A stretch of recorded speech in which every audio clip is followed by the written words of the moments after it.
Assalamualaikum warahmatullahi wabarakatuh. Kita ketemu di Dukun Patah yang ada di Jalan Jamin Ginting. Tepatnya di Dukun Patah apa nih? Guru Singa. Guru Singa. Nah, hari ini kita berkunjung dengan rekan kita. Waktu itu beliau kasus tabrak lari dan inilah kondisi beliau, yaitu Boru Nababan. Kita ketemu dengan beliau, bagaimana kisah cerita perjalanan beliau hingga beliau bisa jatuh begini dan apa sih yang dikerjakan beliau sebelum beliau akhirnya terkapar begini. Untuk itu kita ketemu dengan Ibu Nababan. Selamat sore, Bu. Selamat sore. Apa kabar, Bu? Kabar baik. Alhamdulillah. Apa, Bu, kegiatannya sebelum kita jatuh begini? Saya seorang aktivis perempuan dan saya membuat pelatihan buat perempuan-perempuan jalanan dan juga anak-anak jalanan. Dan saya juga mendirikan PAUD gratis selama 7 tahun, sudah 7 tahun.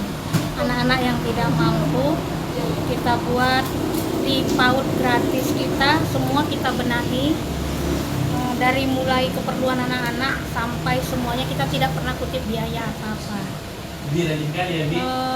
Terjadi kejadian saya pada tanggal 8 bulan 4 kemarin. Saya saat itu lagi jalan, tiba-tiba ada mobil wuling tabrak saya dari belakang dan tabrak lari. Saya tercampak sekitar 2 meter dan terbiarkan di jalan sekitar 1 jam, meregang nyawa.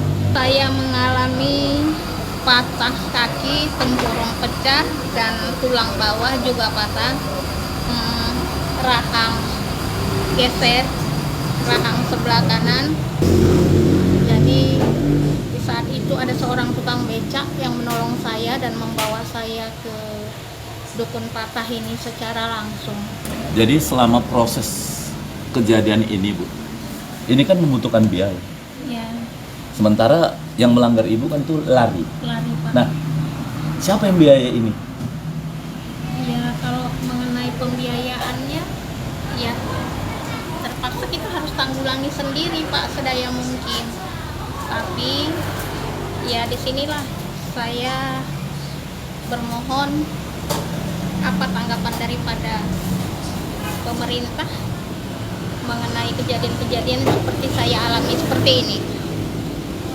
Apakah kalau ke rumah sakit mungkin kita harus ada BPJS, tapi kan kalau ke rumah sakit kita juga takut dan penuh resiko dengan tindakan operasi.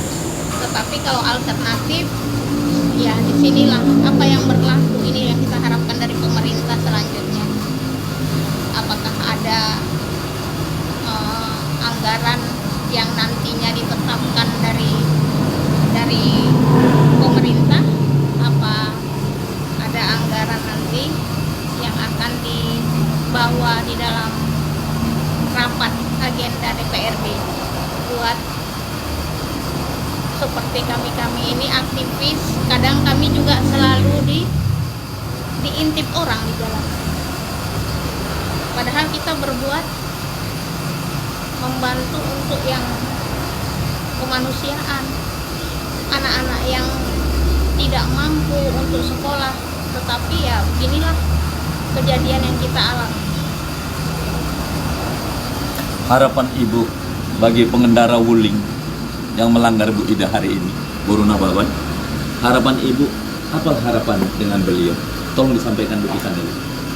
Harapan saya buat pengendara mobil wuling, dan saya tidak tahu BK-nya karena saat itu pun saya antara sadar dan tidak, sudah terkapar.